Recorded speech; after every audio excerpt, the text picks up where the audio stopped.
ای خداوند، در این شب طولانی از خانواده من محافظت کن.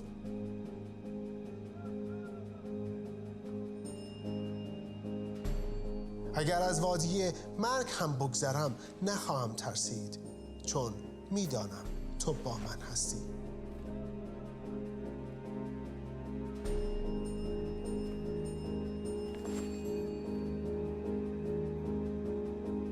و سلامتی و امنیت تو بر این خانه باشد. آمین.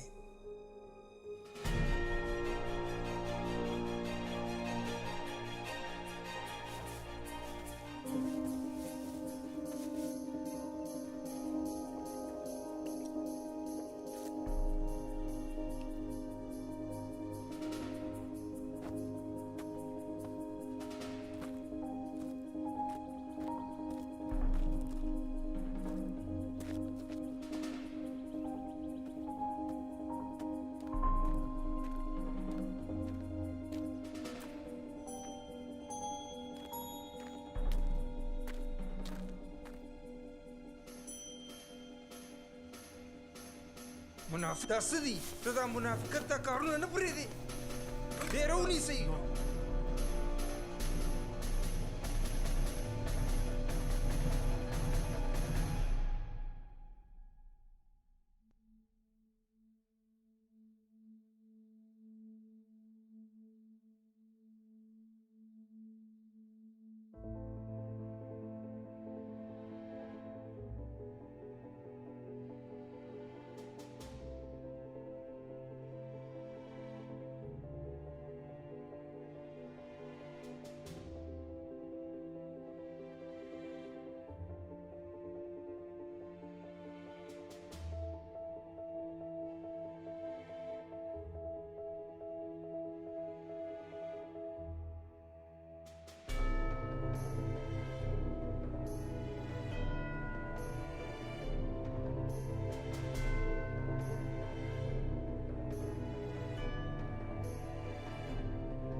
Minha esposa e eu tivemos criações bem diferentes.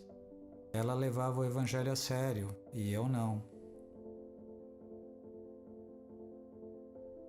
E ela, desde bem pequena, conhecia Jesus Cristo, cantava os hinos da igreja, recitava versículos de cor. Provavelmente aos 6 anos ela já sabia que queria ser missionária em outro país. Mas eu vim de uma família com 7 filhos e, basicamente, meus pais gostavam mesmo era de deixar a gente na escola dominical e no culto só para poderem desfrutar um tempo sozinhos. Na zona rural do Kentucky, onde eu cresci, as estatísticas estaduais dos anos 50 mostravam que 110% da população era batista. Quando entrei na faculdade, todos perguntavam em que eu ia me formar e eu dizia que ia ser pastor e pregador da palavra, mas eu nem tinha lido a Bíblia ainda. Tudo que eu sabia sobre esse livro era que a Bíblia era o livro de Deus e que a gente tinha que fazer o que Deus diz. Quando eu li Mateus 28, eu fiquei bem animado porque o texto dizia: vão por todo mundo. Aí eu pensei, maravilha, Finalmente vou sair das montanhas e vales do Kentucky, mas eu não tinha a menor ideia de como fazer isso. Deus sabia o quanto eu precisava de ajuda, porque nem meus professores, nem meus livros de sermões resumidos estavam me ajudando muito. Então, no segundo ano da faculdade, Deus então me enviou a Ruth. Eu pedi a Ruth em casamento e, por alguma razão desconhecida e inexplicável por Deus e pelo homem, ela disse sim. Agora, pode perguntar para ela se é verdade, mas eu tenho certeza que se os pais dela pudessem, eles teriam espalhado pôsteres com a minha foto, escrito procurado, morto ou possivelmente vivo. Minha mãe sabia de tudo. Ela sabia o que estava acontecendo. O Nick disse: pai, a gente quer se casar.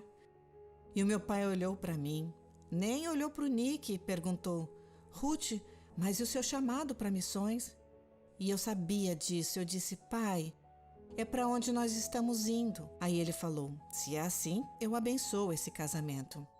Para mim era um tempo dos mais espirituais e mais bacanas para receber a benção deles, porque a gente tinha o mesmo chamado. Concluí meus estudos naquele semestre. Planejamos o casamento, me formei na faculdade, casamos e nos mudamos para uma linda igrejinha onde começamos a aprender como a viver juntos e também como a pastorear juntos.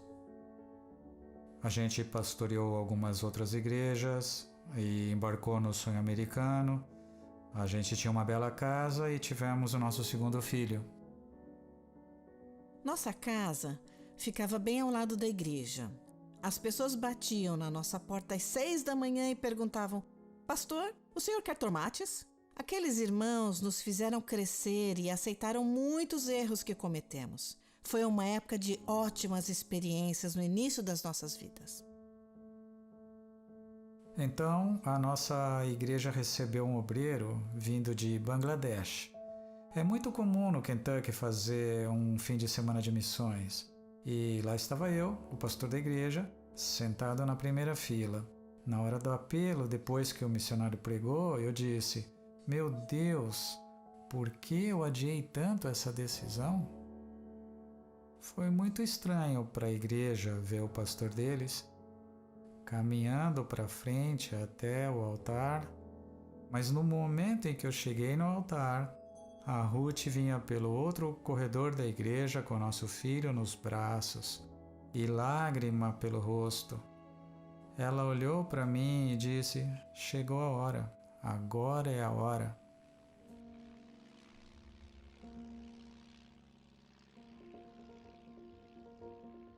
Primeiro de janeiro de 1984. Desembarcamos do avião no Malawi.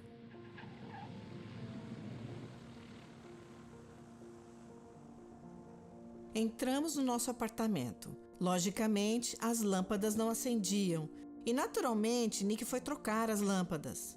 Elas já eram velhas e ele não conseguia trocar. Então, nossa primeira experiência foi ver uma lâmpada espatifada na mão dele. A geladeira também não funcionava e a gente não sabia o que fazer. Mas logo na manhã seguinte começamos a estudar o novo idioma. Era tudo uma grande aventura para nós. Depois que a gente aprendeu a nossa primeira língua, fomos levados para as montanhas do Malawi. E quando começamos a estudar a segunda língua, a gente descia as montanhas e ia até a costa do Lago Malawi. O Lago Malawi tinha ondas tão grandes quanto as do mar, e os meninos corriam e brincavam nas ondas. Enquanto estávamos lá, muitas pessoas ficavam olhando. O que você faz quando tem uma multidão? A gente fez o que a gente fazia no Kentucky, fazia bem, contar a história de Deus. Começamos em Gênesis, misturamos com a nossa história, e quando chegamos em Jesus, já era 1 da manhã e ninguém tinha ido embora.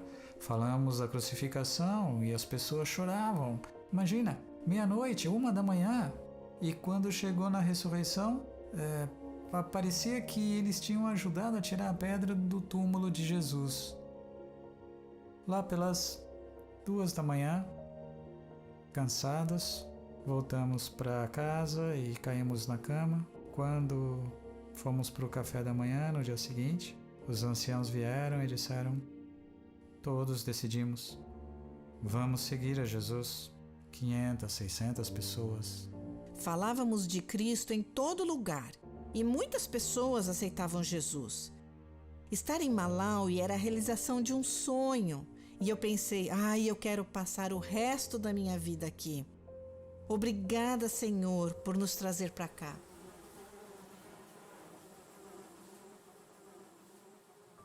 Em 1985, num período de 4 meses, Ruth e eu já tínhamos pegado malária 10 vezes, os meninos tiveram pelo menos 5 vezes. A gente já estava mal e não conseguia mais ficar curados. E teve uma vez que a minha febre estava tão alta que a Ruth correu para buscar um médico, um católico irlandês, e ele chegou e me perguntou: Nick, você quer ver Jesus? Eu pensei, é uma pergunta complicada, mas eu sabia a resposta certa. Eu disse, claro que eu quero ver Jesus. E ele disse, se não sair daqui, em breve vocês estarão juntos. Eu me lembro de estar sentada à mesa da cozinha quando o médico falou: vocês sabem que vocês precisam sair daqui. Nossos líderes vieram e sentaram do outro lado da mesa e disseram: vocês sabem que servir a Deus não é uma questão de lugar, é uma questão de obediência. E eu clamei: Deus, por que o Senhor permitiu que eu me apaixonasse por esse lugar? Não importava que estávamos quase morrendo de malária. A gente via as pessoas vindo para Cristo e não fazia sentido sair dali. Deus precisou nos lembrar que é Ele quem sabia onde estavam os frutos e nós deveríamos obedecer. Então fizemos as malas. Lembro que voamos num avião minúsculo para onde fomos enviados na África do Sul. E era uma área habitada apenas por negros.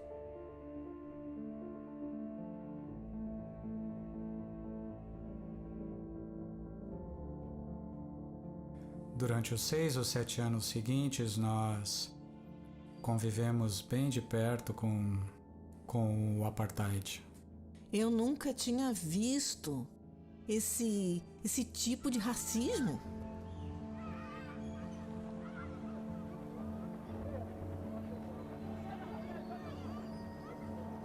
Acho que todos os dias que andávamos pelas ruas, as pessoas perguntavam: o que vocês estão fazendo aqui? E isso era a minha chance? Nosso ministério dava fruto, mas ninguém tinha sentado e explicado pra gente: este é o trabalho de um missionário. Claro, essa palavra não é usada na Bíblia, eu não sabia disso na época. Mas não é uma palavra bíblica a palavra missionário.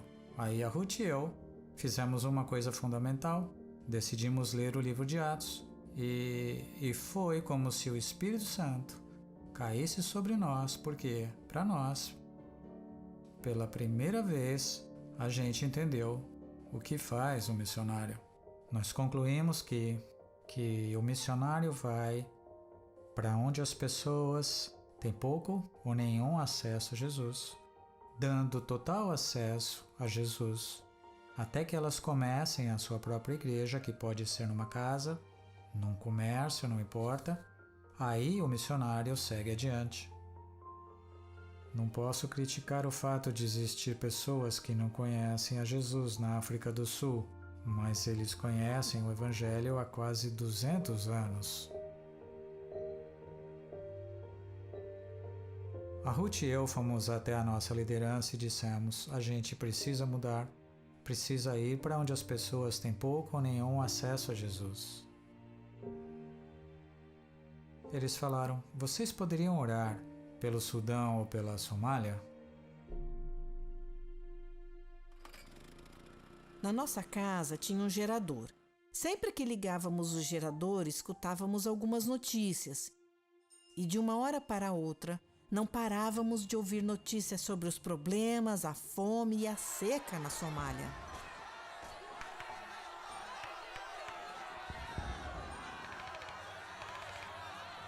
Daí o telefone tocou. Eram nossos líderes e eles perguntaram: vocês têm certeza que vocês querem mesmo mudar? Respondemos: sim, e disseram: tudo bem, venham para cá em 3 semanas e a gente mostra para vocês as oportunidades disponíveis no Sudão e na Somália. Assim, aquilo foi uma loucura. Fizemos as malas, vendemos algumas coisas, doamos outras, tivemos que dar um jeito em muitas coisas. Entramos no avião e pousamos por volta das 10 horas da noite em Nairobi. E alguns dias depois eles disseram: achamos que a Somália é o melhor lugar para vocês. Nosso líder, ele pôs o braço no meu ombro, me levou para um canto da sala e disse: Nick, você nunca conviveu com um povo como os somalis. E sussurrou no meu ouvido: eles matam missionários para comer no almoço. Nossa liderança diz: vai levar de 3 a 5 anos para entrar na Somália. Depois do Natal, começamos a estudar o idioma, procurar somalis nas ruas da cidade e perguntar a eles de que maneira eu posso ajudar as pessoas na Somália. E um homem respondeu: se você for ao aeroporto Wilson, geralmente tem voos da Cruz Vermelha saindo de lá para levar mantimentos para a Somália. Então, em fevereiro de 1992, a Ruth me levou ao aeroporto Wilson. Lá estava um avião da Cruz Vermelha, sendo carregado com comida e remédios. Fui até o piloto e disse: para onde você está indo? Ele disse: para Somalilândia. Eu disse: posso ir junto? Ele voltou para o carro e disse: estou indo. Ele pegou a mochila e nós oramos juntos. A Ruth me segurou, orou por mim e ficou lá na porta do hangar assistindo eu entrar no avião da Cruz Vermelha, sentar em cima das caixas e decolar. Eu me sentei no carro e orei: ok, Senhor, agora ele está em suas mãos. O piloto e o copiloto olharam um para o outro e disseram: você vai hoje, mas a gente não sabe se vai trazer você de volta em 2, 4 ou 6 semanas.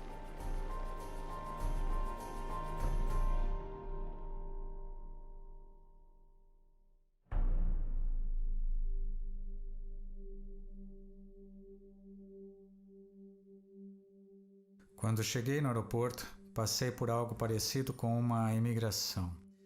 Mas lá não tinha comida, nem água, nem eletricidade. Era um lugar sem qualquer esperança. E para todo lado que eu ia, tinham minas terrestres e pessoas sendo assassinadas sem qualquer motivo. Foi como entrar num avião no Novo Testamento e sair do avião no Velho Testamento. Tinha voado para o inferno.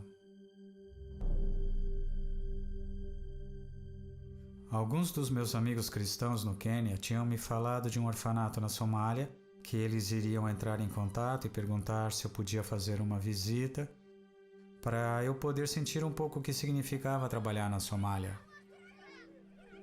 Eu consegui me encontrar com as pessoas do orfanato. No dia seguinte, eles me levaram até lá. Entramos por uns portões de metal enferrujado e, de repente, eu estava lá dentro com 50 ou 60 crianças. Elas eram saudáveis, tinham um sorriso no rosto, cantavam músicas, mas todas dormiam no chão. O banheiro era um buraco no piso e tinha pouquíssima comida. A gente ia todos os dias no mercado para ver se conseguíamos comprar legumes e alguns pedaços de carne ou alguma coisa para comer no jantar daquela noite. E de repente eu ouvi uma gritaria. Olhei para todos os lados e vi um comboio de mais ou menos 15 caminhonetes. Lembro que parecia que meu coração estava cantando: está chegando ajuda, está chegando comida, está chegando remédio. As caminhonetes entraram na vila, eram umas 15, e tinham metralhadoras calibre .50 na carroceria. Os caras tinham lançadores de foguete e metralhadoras AK-47. Os rostos deles eram duros, pareciam de granito. As pessoas começaram a cercar as caminhonetes por todos os lados para pegar alguma coisa que eles tinham. Era um pacote redondo, embrulhado numa lona, e o que tinha dentro da lona era cote. Os somalis mastigavam o cote e aquilo era umas 50 vezes mais forte que a anfetamina. Eu pensando que tinha chegado ajuda com comida, roupas e remédios, e ali estavam os somalis que não tinham dinheiro nem para comprar comida, quase que vendendo seus próprios filhos para poder comprar aquele narcótico. Na minha terceira noite lá, eu disse para Deus: se o Senhor quer mesmo esse lugar, é todo seu. Não acredito que a história de Mateus 28, ide por todo mundo, inclui lugares como este. 3 dias. Somente 3 dias. Deus, se o Senhor não me mandar uma mensagem clara, eu vou embora daqui o mais rápido possível. Pego minha família e vou para qualquer lugar onde a gente possa ser cristãos normais. Aí liguei meu rádio de ondas curtas na BBC.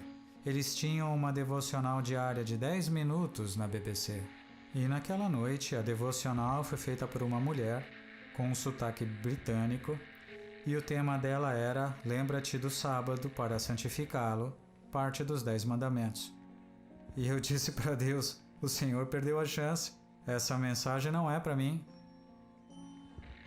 Moisés reuniu o povo e começou a ler os mandamentos que o Senhor Deus havia enviado a eles. Ele começa a ler o mandamento que diz: trabalhem por 6 dias, mas no 7º dia descansem. Lembre-se deste dia, o sábado, para o guardar como dia santo. A tradição judaica nos conta que nessa hora da leitura de Moisés, os israelitas soltaram um grande grito de vitória. Lembre-se que este é o mesmo povo que foi escravizado no Egito por 400 anos. Então, para eles este mandamento significava muito mais que um dia de descanso. Representava liberdade para o povo de Deus, porque somente aqueles que são livres podem escolher descansar no sábado. E lá estava eu, chorando na minha cama, porque a mensagem que eu recebi foi: você está olhando para os mandamentos e a escolha é sua. Você é livre. Você pode ir se quiser. Você vai escolher ficar comigo ou me deixar aqui sozinho? Eu fiquei. Eu fiquei lá por 2 semanas até que o avião da Cruz Vermelha voltou e me levou embora, voando do Antigo Testamento para o Novo Testamento. E quando eu saí do avião, lá estava minha esposa e meus filhos. Não tinha bombas, eles tinham comida na mesa, meus filhos saudáveis, e eu não sabia o que fazer com tudo aquilo. Eu não sabia o que eu devia fazer.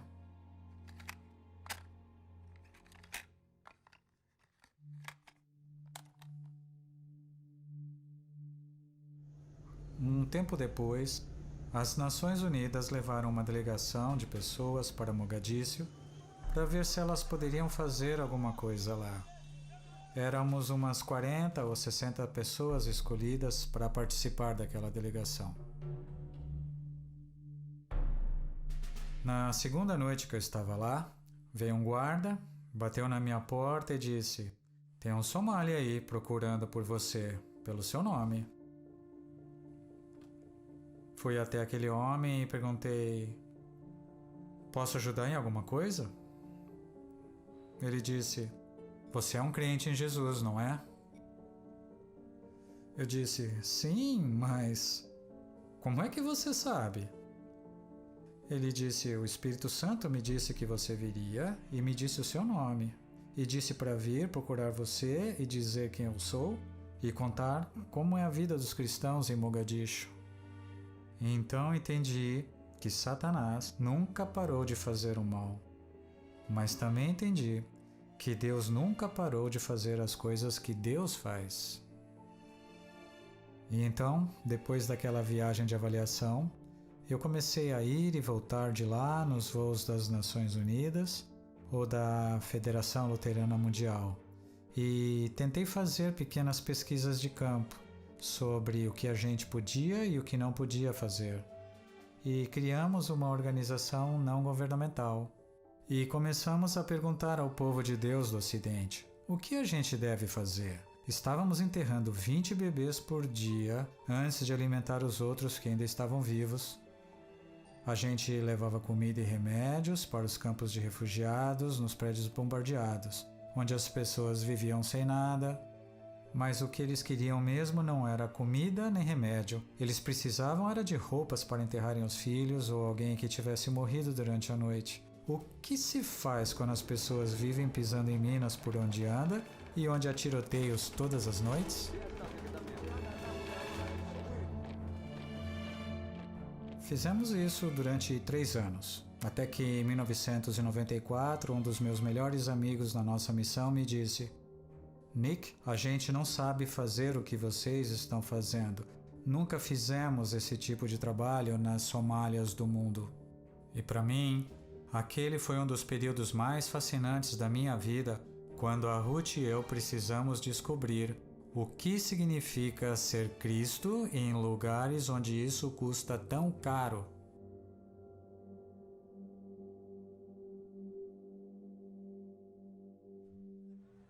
Tinha um pastor que veio da Europa e um outro missionário como a gente. Eles vieram até mim e disseram: 4 somalis cristãos pediram para a gente celebrar com eles a Santa Ceia. Qualquer que comer da minha carne e beber do meu sangue terá vida eterna, e eu o ressuscitarei no último dia. Eu lembro que olhava para os 4 irmãos. Eu conhecia bem todos eles tinham trabalhado em outras ONGs. O semblante deles, enquanto o pastor lia as escrituras sobre a crucificação e falando de Cristo e de fazer isto em memória de mim, eu lembro que olhava para eles e a expressão no rosto era: a nossa crucificação está chegando, assim como chegou para Jesus. Não nos chegamos à tua mesa, ó Deus, por causa da nossa própria justiça, mas por tua grande misericórdia. Tenha misericórdia de nós, Deus da graça, enquanto comemos o pão e bebemos do cálice do teu Filho, Jesus Cristo, para que possamos viver nele e ele em nós para sempre. Amém. 2 semanas mais tarde, eu estava na reunião de segurança que a gente tinha todas as manhãs às 8 horas. Vários militares estavam lá, liderados por um major americano. Tinham somalis em volta da mesa, outras agências humanitárias e também outros oficiais do governo. Começamos a reunião falando sobre os lugares violentos e onde a gente podia e não podia ir naquele dia. Então a porta se abriu com força e aquele missionário com quem eu tinha celebrado a ceia do Senhor entrou correndo e a voz dele estava falhando e então ele disse: estão matando as pessoas que amamos.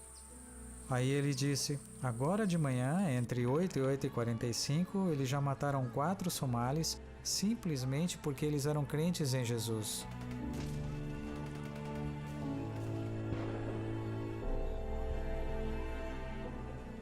Quando eu saí da reunião, uns 30 ou 40 minutos mais tarde, fiz contato pelo rádio com a minha equipe e eu descobri que, de fato, aqueles 4 somalis assassinados eram os 4 com quem eu tinha celebrado a ceia 2 semanas.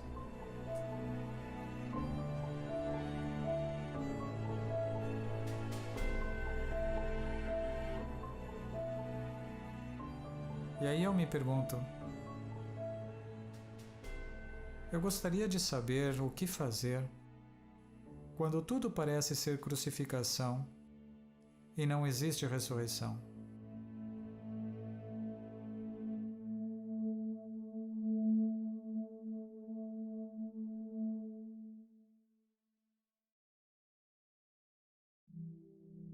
Depois da morte daqueles irmãos, eu voltei para o Quênia com o coração pesado e a gente não tinha a menor ideia do que vinha pela frente. Era a semana da Páscoa e nós estávamos nos preparando como família. Era nessa época que as nuvens começavam a chegar e a gente sabia que a estação das chuvas começaria logo. Fica muito abafado e o ar fica muito pesado. Um monte de amigos dos nossos filhos vieram para nossa casa no sábado à noite. A casa do tio Nick e tia Ruth é sempre um lugar bacana de se encontrar. A gente se sentava, as crianças comiam, riam, assistiam filmes ou coisas assim. E naquela noite choveu. E aparentemente, naquela velha casa onde a gente morava, quando vinha a chuva, ela soltava um monte de esporos de mofo. E nosso Timothy teve crises de asma durante vários anos de vida, mas nenhuma crise no último ano. À 1h, ouvi aquele som horroroso que eu ouvia desde que ele tinha 7 anos.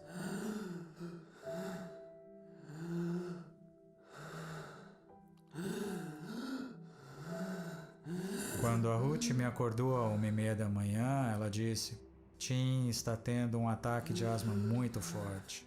E assim que eu vi, eu soube que era a pior crise que eu já tinha visto.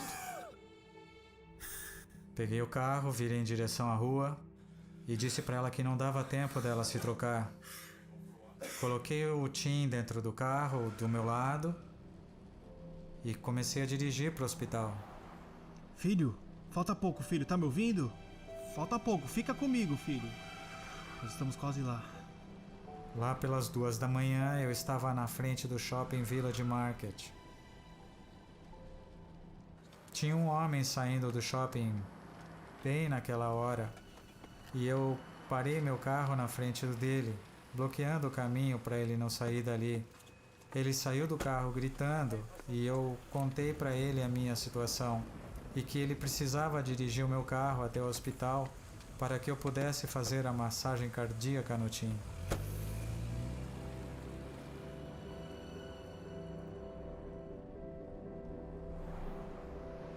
Rápido!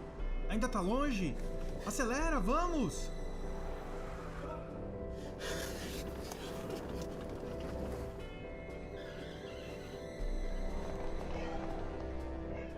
Quando ele entrou em reanimação cardiopulmonar, eu não sabia mais se a gente ia chegar no hospital a tempo.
No dia que o Tim morreu, voltamos para casa e era Páscoa e foi incrível como a Páscoa mudou o sentido para mim.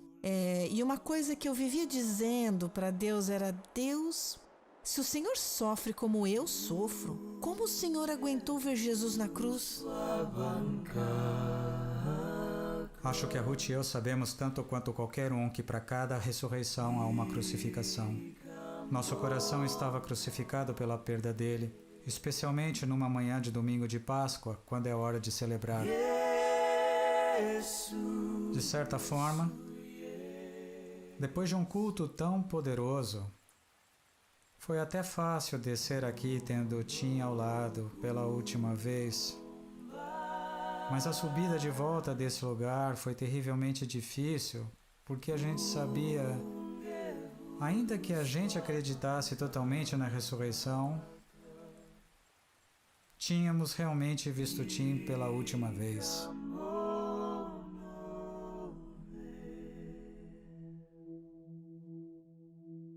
Eu me sentava com minha Bíblia aberta e não conseguia ler.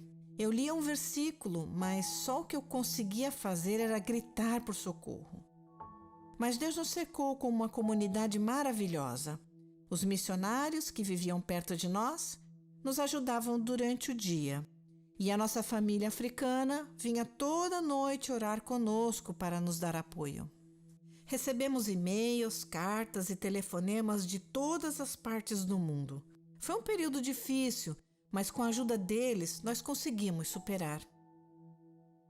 Nós vimos o que eram as trevas. Convivemos com elas na Somália e, de repente, vimos as trevas de perto na nossa própria família. E isso ninguém quer ver.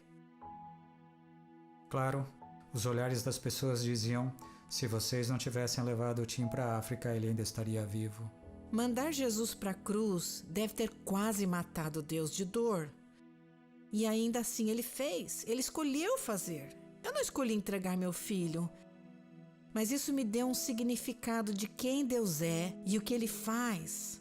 Naquele tempo, eu ouvi uma voz: não vou desperdiçar nada disso, não vou desperdiçar nada disso. Como família, a gente entendeu que se a ressurreição não é verdadeira, somos os mais dignos de pena, pelos riscos que assumimos nos lugares onde os nossos filhos tiveram que viver. Mas se a ressurreição é verdadeira, isso muda tudo, e qualquer preço vale a pena.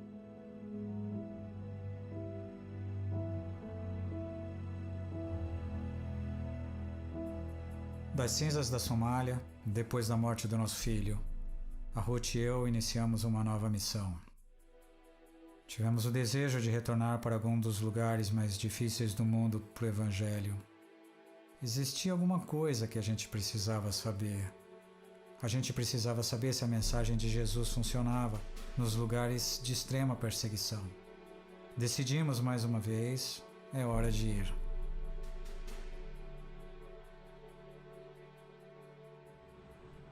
E Ruth e eu fomos liberados então para buscar recursos, para viajar pelo mundo e conversar com os cristãos perseguidos e tentar desenvolver ferramentas, ir onde os crentes não apenas sobreviveram, mas também cresceram com a perseguição.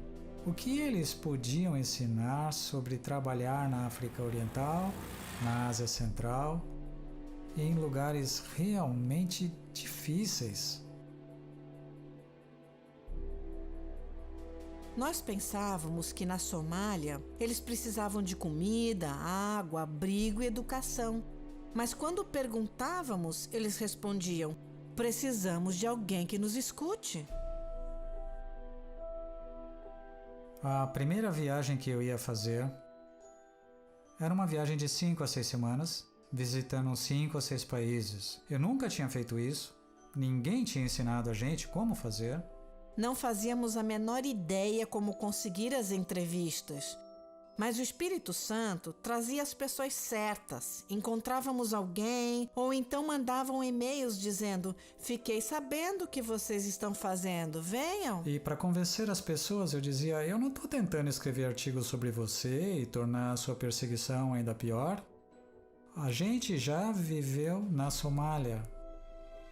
Vimos uma geração inteira de cristãos ser eliminadas, 100% deles mortos. E a Ruth era responsável pela compra das passagens e os vistos e todas as coisas necessárias para entrar nos países. E eu tinha que voar às 5 da tarde e ela conseguiu o nosso último visto às 3 da tarde, naquele mesmo dia. Lembro de estar aterrissando no inverno de Moscou, na antiga União Soviética. E ali começava a peregrinação de sentar junto aos pés dos crentes perseguidos e pedir a cada um deles: por favor, nos ensine. As primeiras histórias que o Nick ouviu nos transformaram radicalmente. Nós sabíamos que jamais seríamos os mesmos. Mas o que eu nunca contei para ninguém Eu não estava atrás de ferramentas. Na verdade, eu estava tentando ver se Jesus era realmente quem ele dizia ser. A questão não era mais se os governos funcionam, se a ONU funciona ou se os militares funcionam. Eu já tinha essas respostas e eles não têm soluções eternas. A minha pergunta era: Jesus funciona?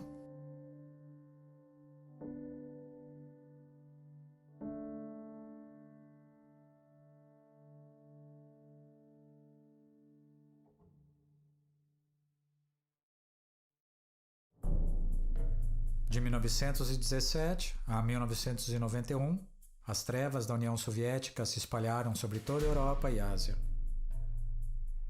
Um ateísmo militante influenciou a ideologia soviética, e a perseguição foi intensa por várias gerações. Os primeiros 10 ou 12 pastores e diáconos que eu entrevistei na Rússia tinham sofrido muito na antiga União Soviética. Eles tinham perdido suas casas, suas igrejas tinham sido fechadas. E todos esses homens estiveram presos por bastante tempo.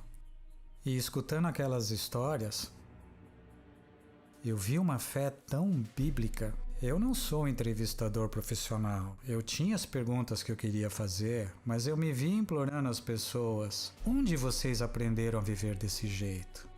Onde aprenderam a morrer desse jeito? São perguntas poderosas. E elas brotavam em algum lugar na minha alma.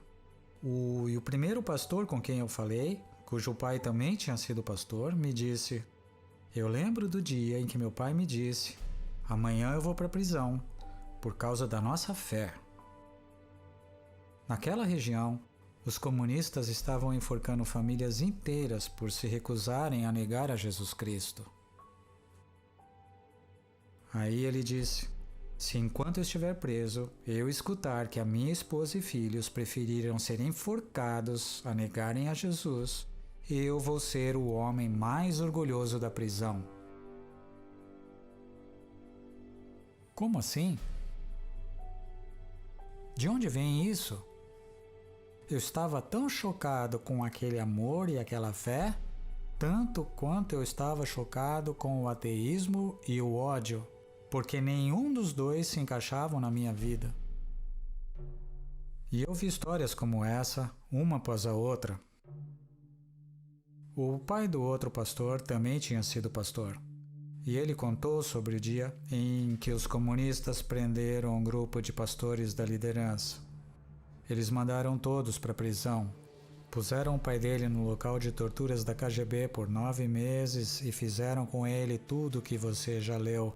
Davam para ele pão com sal, penduravam pelos braços, faziam ele ficar sentado por 72 horas e batiam nele sempre que ele dormia. Um guarda que era especialmente bruto trazia para ele torrada, coberta com fezes no café da manhã. E ele me contou que por mais de 1 ano ele não conseguiu visitar seu pai.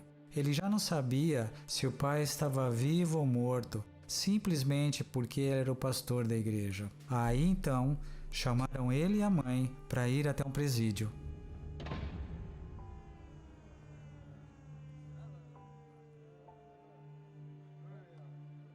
E naquele lugar tinham 1.200 criminosos.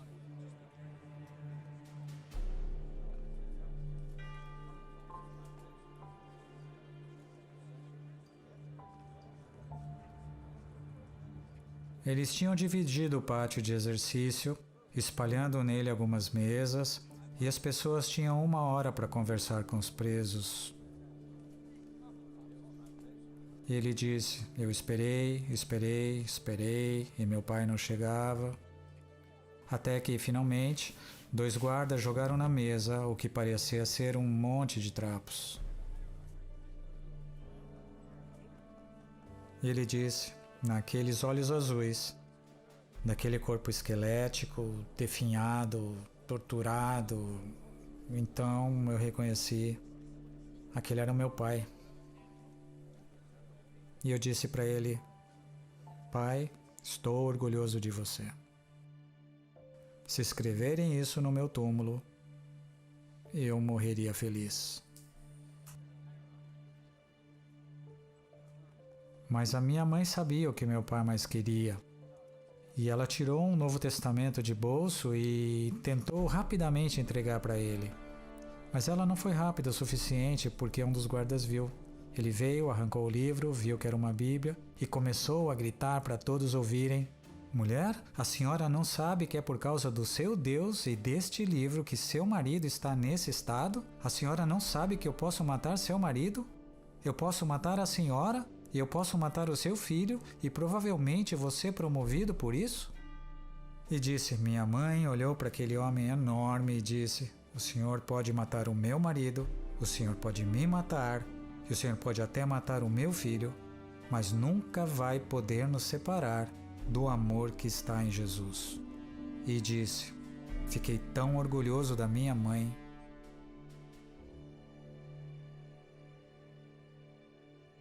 E agora eu estava enfrentando um perigo ainda maior, porque era como se a Bíblia estivesse no presente.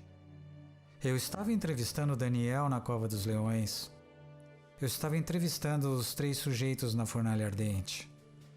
E o perigo para mim era que Satanás tinha me convencido de que a Bíblia era um livro antigo, um registro do que Deus tinha feito no passado. E eu cheguei ali e vi que Deus estava fazendo nos dias de hoje exatamente aquilo que ele vinha fazendo durante milhares de anos antes mesmo da Bíblia ser impressa. De repente, todos os versos da Bíblia mudaram para o tempo presente e eu continuava usando a Bíblia no tempo passado. O que isso mostra a respeito da minha fé, do meu país, da minha igreja e da minha denominação? E no fim de uns 2 dias de entrevista, ele olha para mim e diz: Nick, eu fiquei muito feliz em saber que eu estava sofrendo por Jesus no meu país, para que você tivesse mais liberdade para compartilhar Jesus no Kentucky. Eu disse: não. Desliguei meu gravador, guardei o microfone no bolso, fechei o meu caderno e disse: não, você não vai jogar essa culpa em mim. Eu jamais poderia te pagar. E ele se debruçou na mesa e começou a bater no meu peito, dizendo: filho, não roube a minha alegria. Nunca acredite que existe uma igreja livre e outra sofredora. Existe apenas a igreja.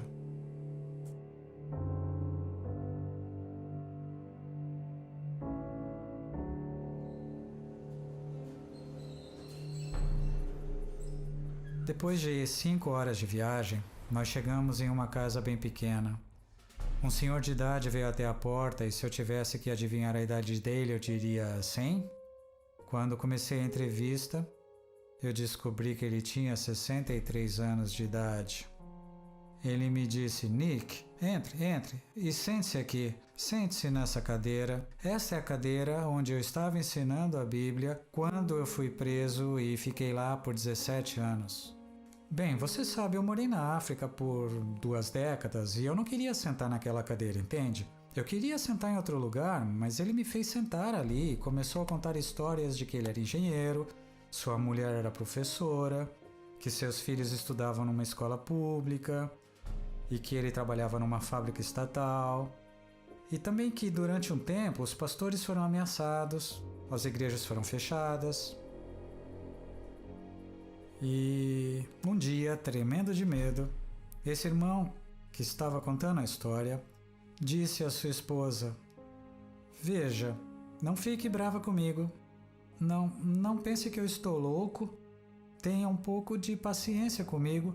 Nossos filhos estão crescendo sem nenhuma educação religiosa, eu não sou pastor, isso não é uma igreja, mas o que você acharia se eu, 1 ou 2 vezes por semana, juntasse os meninos e lesse a Bíblia para eles? A mulher dele estava orando durante anos para que ele se levantasse como um líder espiritual. É como eles dizem na África, o homem é a cabeça, mas a mulher é o pescoço que move a cabeça para onde ela quer.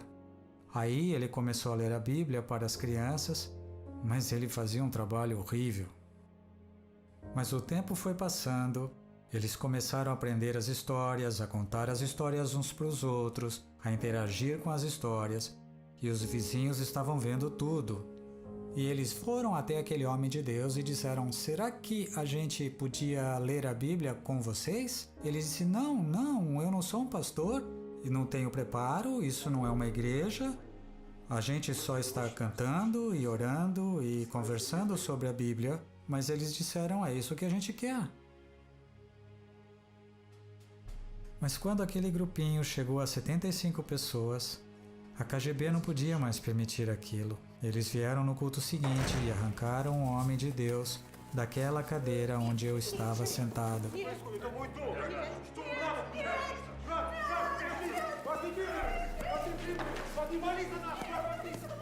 Ele foi levado 1.800 quilômetros para o norte e colocado numa prisão com 1.500 criminosos violentos.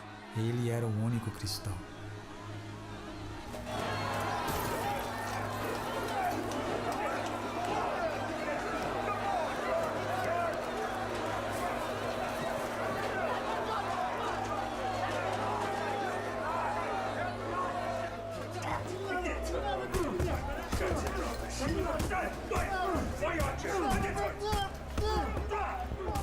Escutando essa história, eu não consegui me conter. Como você aguentou? Como você sobreviveu? O que você fez? Ele respondeu: durante todos os 17 anos. Ele diz: todas as manhãs, quando o sol nascia, eu ficava em pé ao lado da minha cama, erguia os braços em adoração, olhava para o leste e cantava para Jesus uma canção de louvor.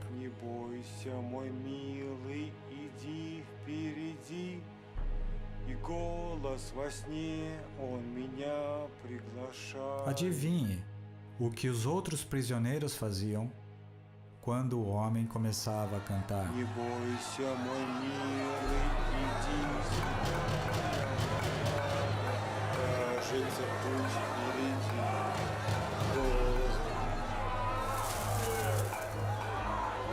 Eles jogavam comida velha, jogavam fezes, mas o nosso irmão ficava lá com os braços erguidos, adorando a Jesus e cantando o seu louvor.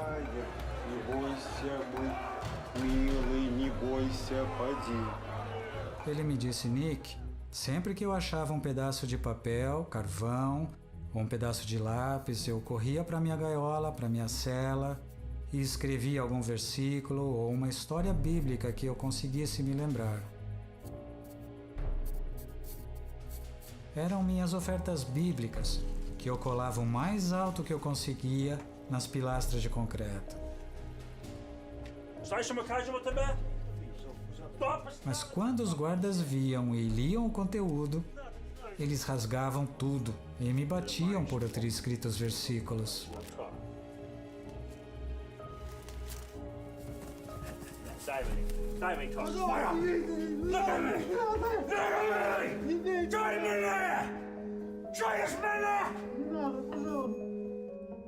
Isso era muito comum em muitas partes da União Soviética. Até que um dia, os guardas decidiram acabar com ele.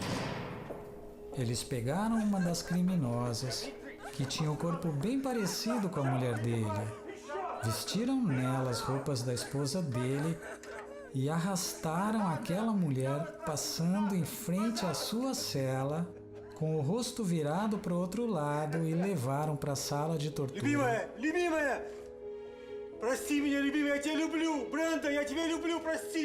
E por 3 dias e 3 noites ele escutou os guardas violentarem, torturarem e matarem a mulher.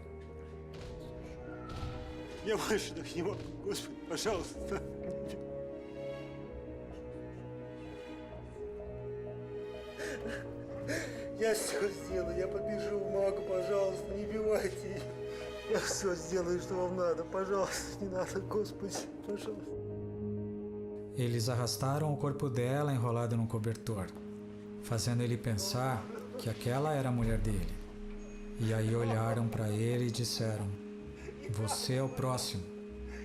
Então ele disse para Deus o mesmo que eu disse para Deus na Somália: eu desisto.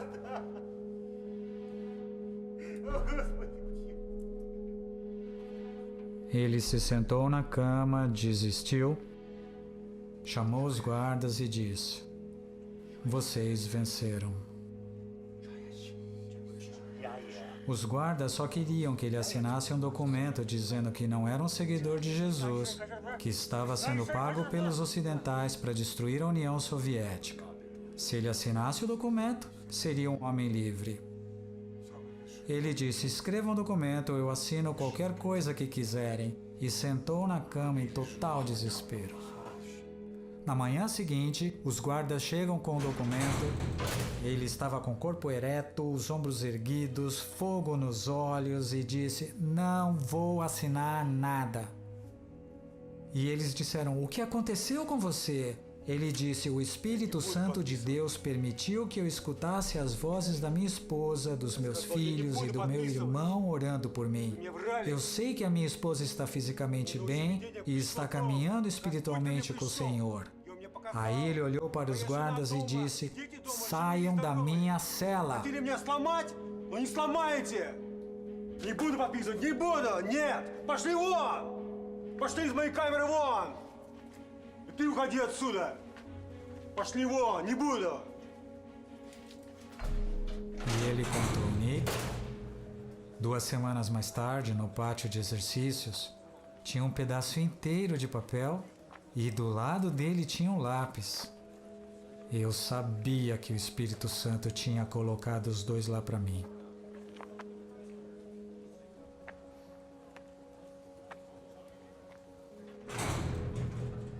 E eu corri de volta para minha cela e escrevi todos os versículos, todos os hinos e toda a história bíblica que eu consegui me lembrar com a menor letra possível. E disse: eu peguei o papel e colei no lugar mais alto que eu pude, naquele pilar de concreto, para entregar a Deus a maior oferta bíblica que eu podia dar a Ele. Não levou muito tempo até os guardas virem aquilo. Eles olharam os dois lados do papel, leram o que estava escrito e rasgaram o papel em pedaços. E eles começaram a bater em nosso irmão sem nenhuma dó e depois disseram: olhe pela janela, está vendo aqueles postes? Em 10 minutos você estará amarrado naquele poste e em 15 minutos você estará morto. E foi agarrado de frente pela camisa e foi arrastado para fora da cela. E quando chegaram na porta da prisão, eu ainda consigo visualizar essa cena. 1.500 criminosos violentos estavam em pé ao lado de suas camas e 3.000 mãos. Os braços estavam levantados em louvor a Deus, enquanto eles olhavam para o leste e cantavam aquela canção de adoração que escutaram o homem de Deus cantar durante todos aqueles anos.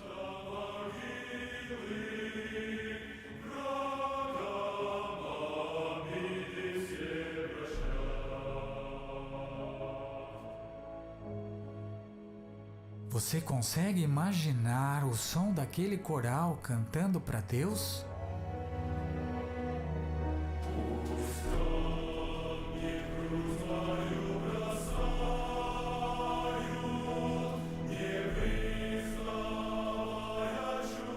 Os guardas deixaram nosso irmão ir embora porque eles estavam aterrorizados. Os guardas olharam para ele e perguntaram: quem é você? E ele respondeu: eu sou o filho do Deus vivo e o seu nome é Jesus, o Cristo. Eu fiz doutorado. Mas o que eu podia ensinar para esse homem a respeito do reino de Deus? О Боже, Боже, дай мне силы, я душу положу за них.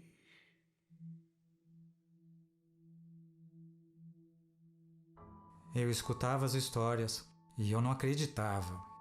Eu não era profissional. Mas eu não consegui entender aqueles homens. Por que vocês não escreveram essas histórias? Por que não fizeram um filme sobre isso? Aqui tem material para um filme de Hollywood. Eu quase briguei com eles.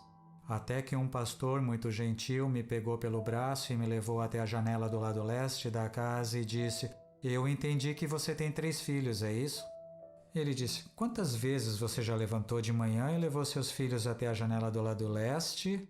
E disse: vejam, meninos, o sol está nascendo no leste. Eu disse: nunca fiz isso. E ele disse: por que não?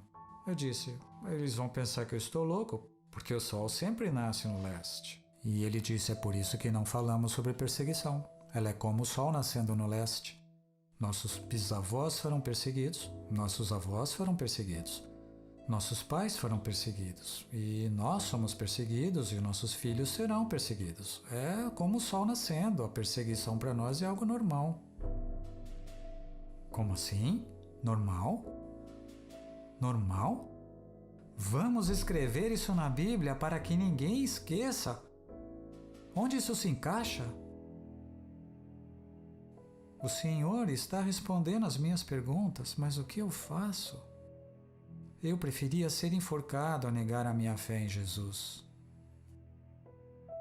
O pai, um pacote de ossos torturados e eu tão orgulhoso de você, pai. E ele era só um menino de 8 anos. E ele disse: Nick, você faz ideia do que é crescer por 10 anos enquanto você tem o seu pai na prisão? Veja, eu saí em busca de ferramentas de Deus. E o que eu encontrei foi o próprio Cristo ressurreto.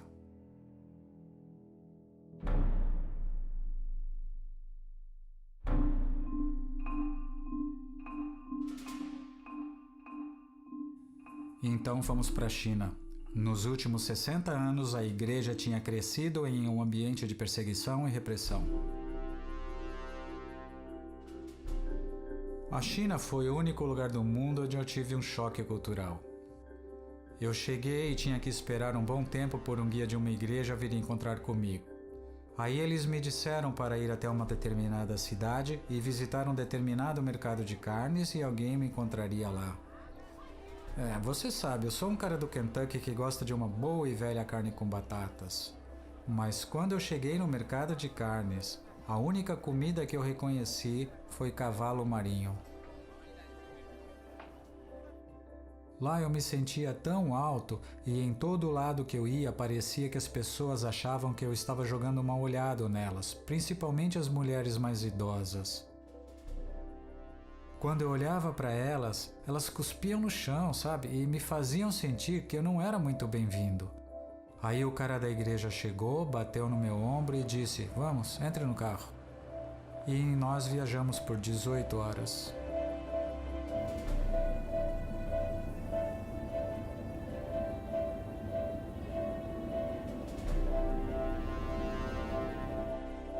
E 18 horas mais tarde eu acordo dentro de uma casa estranha.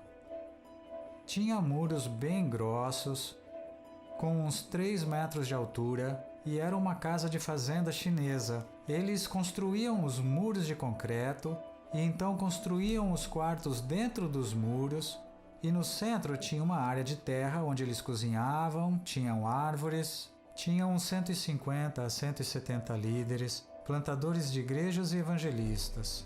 Durante as 4 semanas na China, quase todas as noites eu dormia numa cama que era desse tamanho, junto com 3 ou 4 chineses.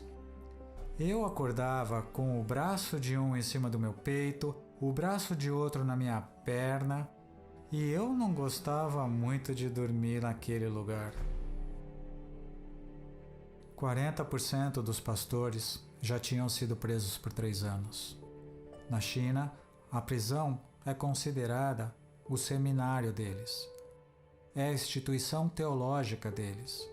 E eles não confiam muito naqueles que nunca foram presos.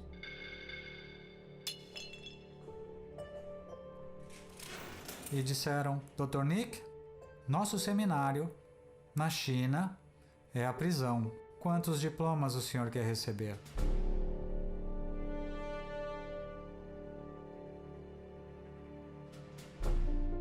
No primeiro dia de reunião naquela igreja, fiz entrevistas que mudaram a minha vida.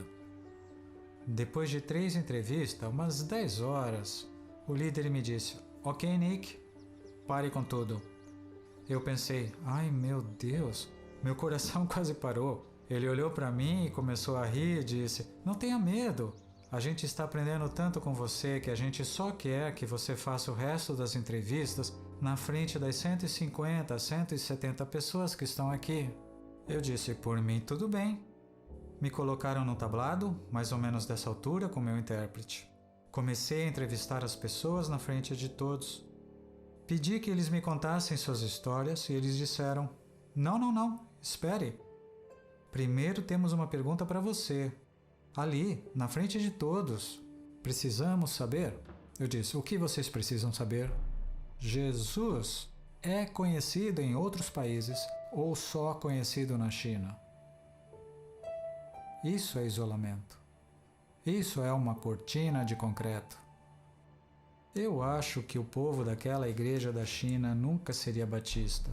Porque, quando contei que Jesus era conhecido em outros países, eles começaram a dançar, cantar, se abraçar, se beijar por uns 15 minutos.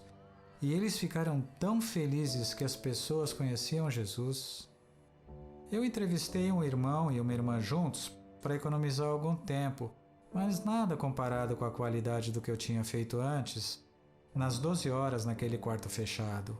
E eu não estava satisfeito com Deus, e então eu desci do tablado e eles falaram: "Ei, onde você vai?" Estava pensando: eu vou para minha cama antes que os outros 4 caras deitem nela. E perguntaram: "Aonde você vai?" Eu disse: "Eu acho que eu não vou a lugar nenhum." Voltei pro tablado e eles falaram: A gente perguntou para você se Jesus era conhecido em outros países e você disse sim. Perguntamos se eram perseguidos como nós, mas a gente quer saber mais um pouco sobre as pessoas nesses países e como eles são perseguidos." E eu decidi contar para eles o que tinha acontecido com os cristãos da Somália e como eles tinham sido mortos. E enquanto eu falava sobre a intensidade da perseguição, as 170 pessoas pareciam ser estátuas de pedra. Nenhuma expressão, nenhum som, nada. Pensei: uau, que impacto eu causei. Aí eu desci do tablado, voltei para o meu pequeno quarto, para a minha pequena cama e peguei no sono. Às 6 horas da manhã, eu acordo com um barulho de gente gritando, falando alto e pensei: ah, não. Tem muita gente aqui, estamos aqui há muito tempo. A polícia encontrou a gente, eles vão para a cadeia e eu vou ter que voltar para Ruth e vou ser expulso do país. E eu saí correndo do meu quarto e não tinha nenhum policial lá, nenhum estranho. Só tinham aqueles irmãos e irmãs sentados e deitados no chão, com as mãos na cabeça ou então com as mãos no peito, batendo no peito, balançando o corpo e chorando. E eu olhei para aquilo tudo e fui até o meu intérprete e perguntei para ele: afinal, o que está acontecendo? E ele me disse: Nick, escute o que eles estão dizendo. Aí eu disse: mas eu não falo chinês. Eu não estou entendendo nada. Ele disse: fique quieto, escute. Ele me pegou pela mão e a gente começou a caminhar entre as pessoas. E eu escutava elas clamando e eles diziam: Somália, Somália, Somália. O intérprete olhou para mim e ele estava chorando e disse: eles ficaram tão comovidos com as histórias dos cristãos nos países onde são perseguidos de verdade que prometeram para Deus que vão levantar 1 hora mais cedo todos os dias pelo resto da vida para orar por eles até que Jesus seja conhecido em todos os países.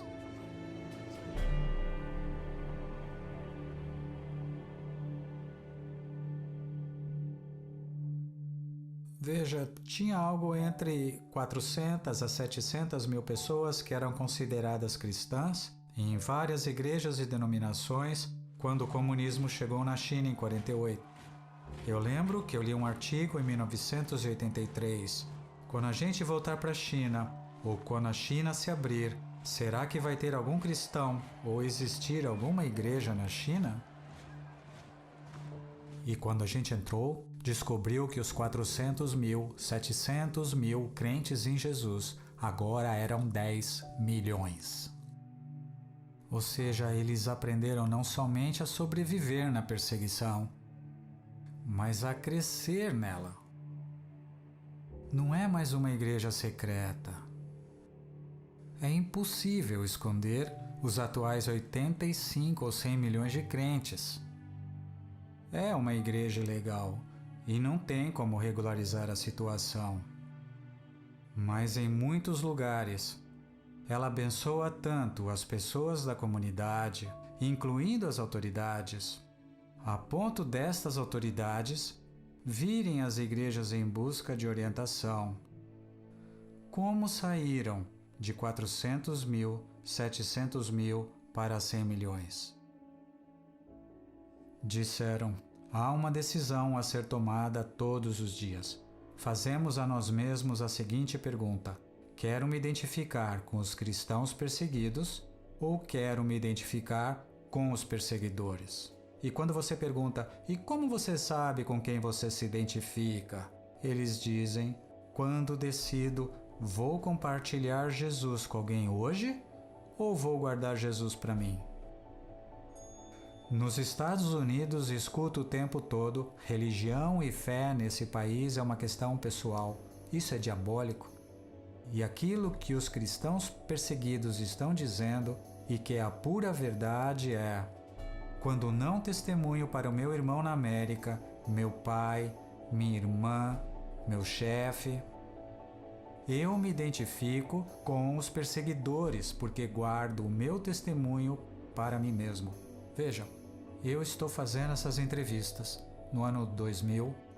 Não sei de onde ele tirou essa informação, mas James Merritt disse: 90% dos batistas, nascidos na igreja, criados na igreja, salvos, batizados, casados, enterrados na igreja, 9 entre 10, nunca falaram de Jesus. É isso que mata os cristãos perseguidos. Eles dizem: vocês desistem em liberdade daquilo que nunca desistimos em perseguição, que é o testemunho da ressurreição de Cristo. E dizem: esse é o erro que vocês fazem, vincular o testemunho com liberdade política.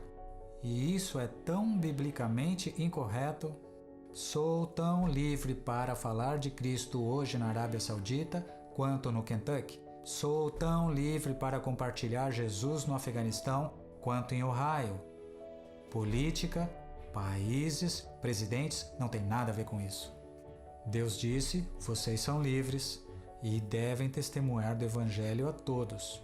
E quando formos obedientes e exercitarmos a nossa liberdade, vamos ter a coragem de sofrer as consequências.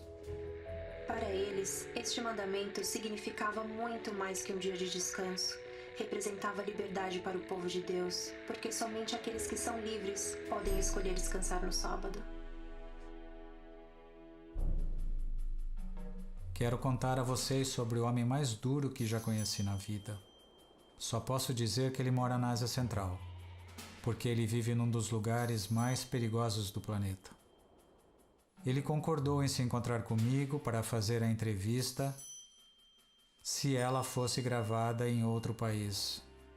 E o trato foi: ele não mostraria o rosto, não seria identificado e ele não citaria nomes. E eu disse: então você fica a cargo de toda a segurança.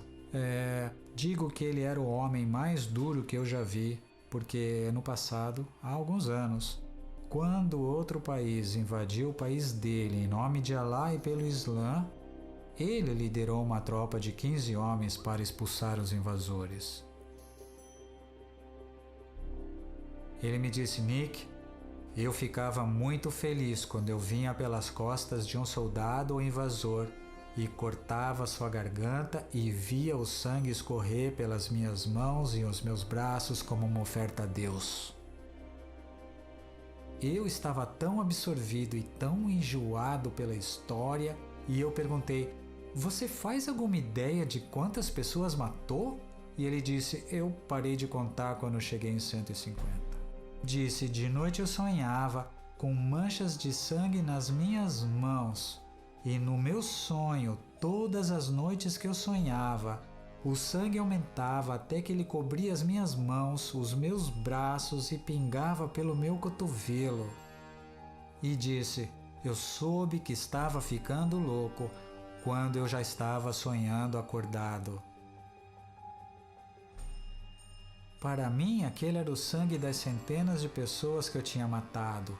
Não adiantava lavar, esfregar, disse ele. Usei areia, sabão, ninguém viu o sangue, só eu. Mas todas as noites aquele sangue e nada conseguia limpar.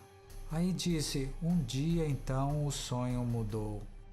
Eu vi um homem em pé, vestido de branco, com uma luz brilhante em volta dele, tinham furos em suas mãos e tinha furo nos seus pés, marcas na sua cabeça e uma cicatriz na lateral do corpo. E ele me disse, em árabe: eu sou Isa Mazia, eu sou Jesus o Messias. Se você me encontrar, o sangue será limpo. O sonho terminou. Ele acordou e começou uma jornada de 6 meses até encontrar Jesus o Messias. Nunca fomos lá. 2000 anos e nunca fomos lá. E eles têm pouco ou nenhum acesso a uma Bíblia, não existem pastores com quem eles podem conversar, e ele teve que juntar uma parte do evangelho aqui, outra parte aqui, outra parte aqui, e ele fez isso por 6 meses até que ele encontrou Jesus Cristo. Recebeu Jesus no seu coração e imediatamente o sangue sumiu.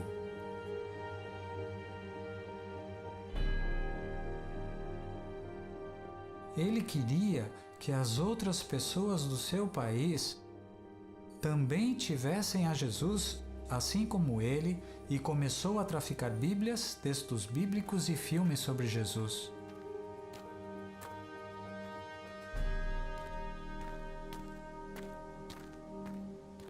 E um dia, ele estava andando ao lado de uma montanha e encontrou a tropa que ele liderava.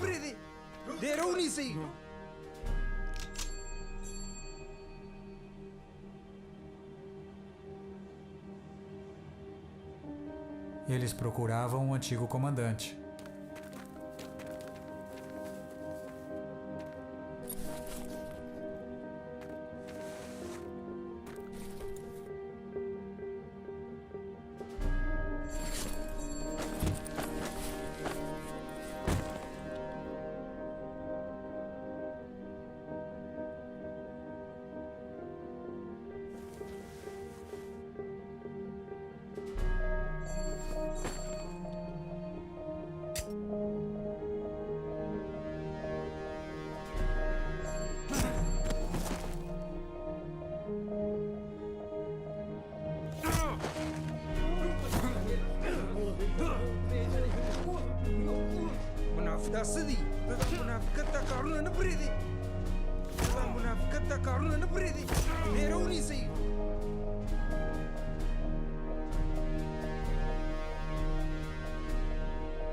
E entre os 15 homens tinha um seguidor de Jesus Cristo, e somente Deus sabia.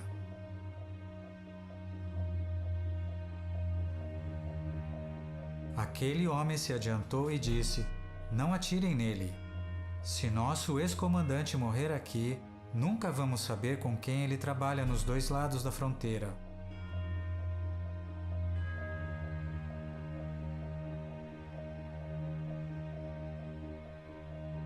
Eu vou levar ele comigo até a cidade mais próxima, e encontro um lugar e vocês vêm, e vamos ficar torturando até ele contar quem são os traidores do Islã nos 2 lados.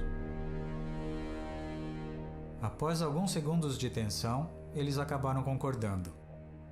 Ele levou o homem até a cidade, tratou dele. Depois, colocou ele num jumento e levou para outro país através das montanhas. Esse irmão continua trabalhando para o Senhor. Ele é o homem mais duro que eu já conheci. A Ruth e eu tínhamos entrevistado Tam a ponto de ouvir o que as pessoas não dizem. Ele me disse que tinha uma mulher e 3 filhos, que ele levou a Cristo, ele batizou, eram cristãos, mas que ele nunca mencionou nas 6 horas que fiquei debaixo daquela luz. E que nunca entraram na história daquele homem.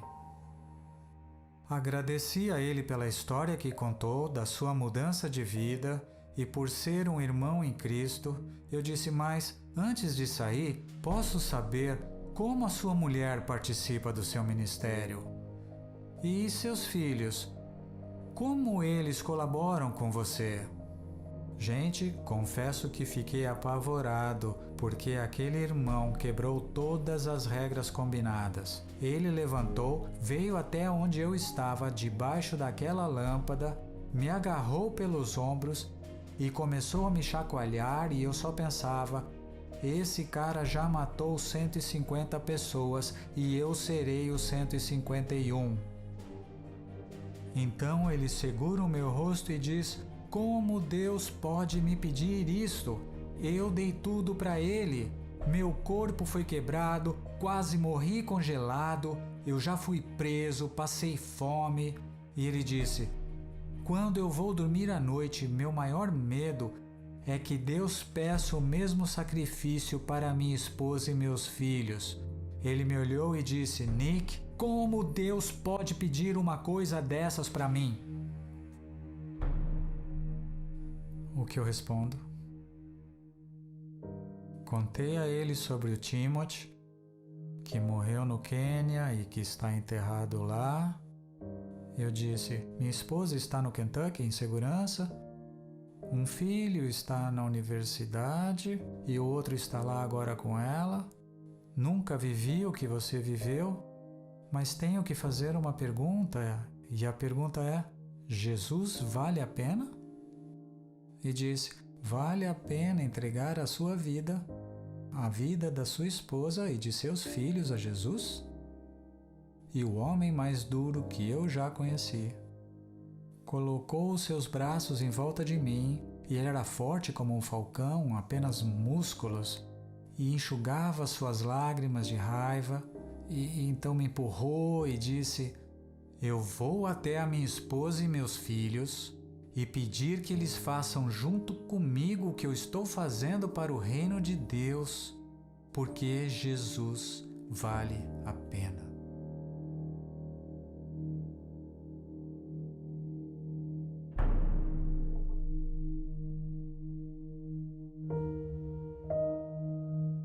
O homem mais duro que eu já conheci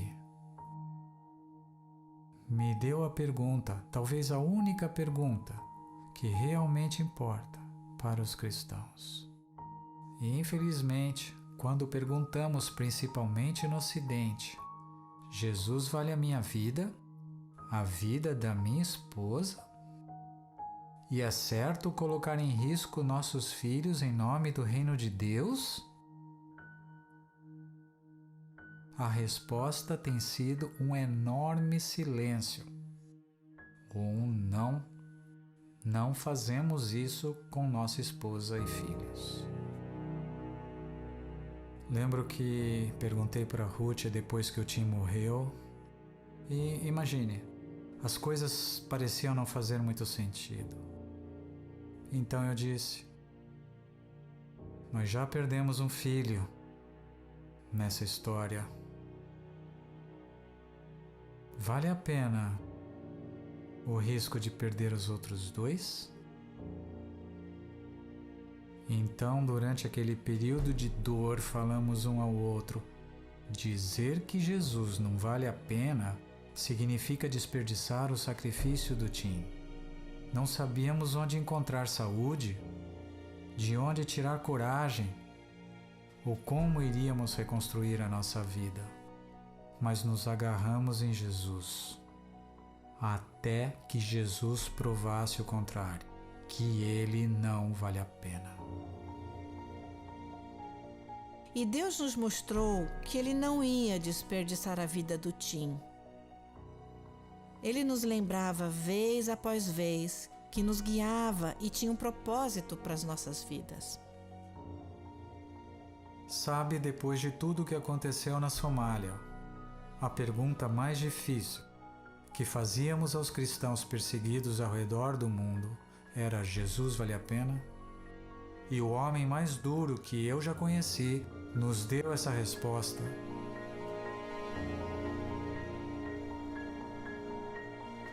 Aquele irmão, no meio de 1.500 criminosos, com as mãos erguidas, olhando para o leste e cantando a sua canção para Jesus, provou que sim, Jesus vale a pena.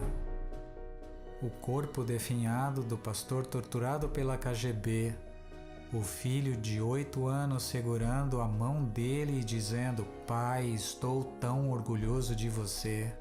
Aquela família diz: Jesus vale a pena. Sabíamos do risco e sabíamos o custo.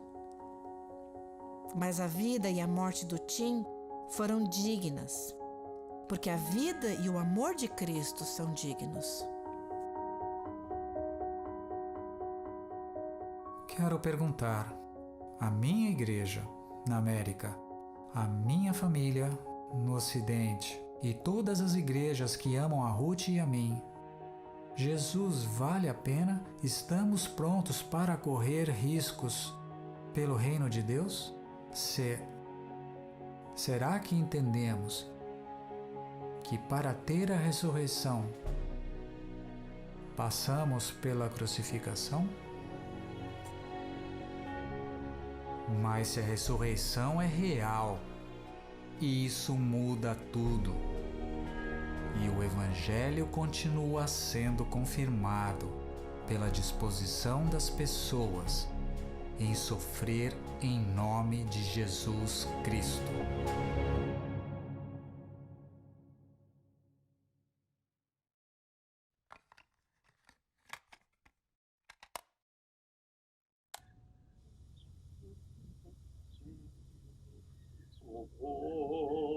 Боже, дай мне силы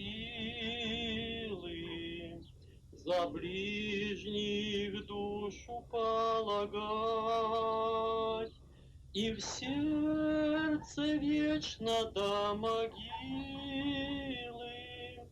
врагам обиды все прощать.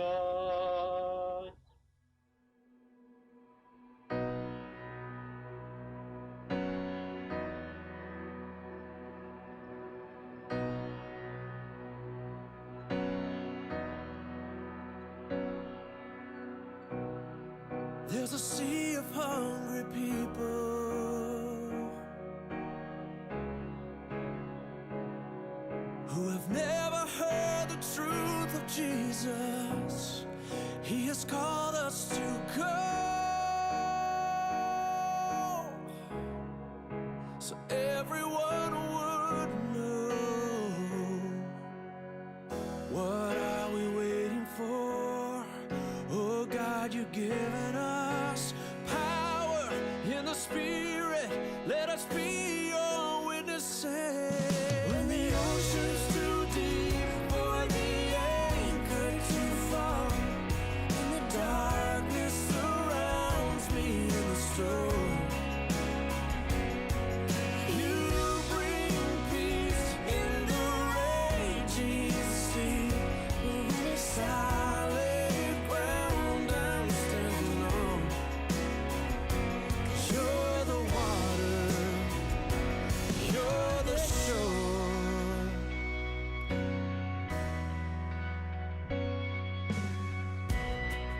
In the face of every trial,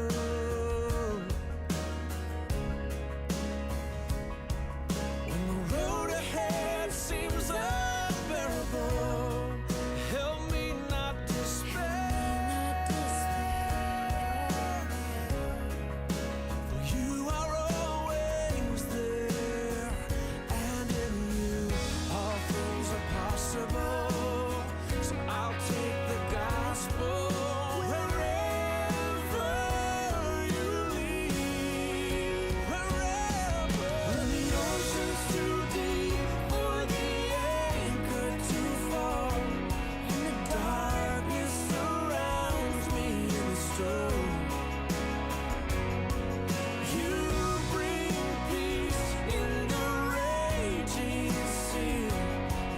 solid ground I'm standing on.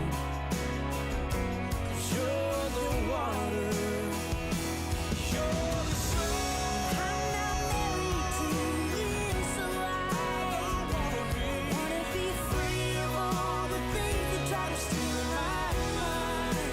Steal my mind. Father, your will, not mine. Your will, not mine. When the ocean's too deep for the anchor to fall, and the darkness surrounds me and the storm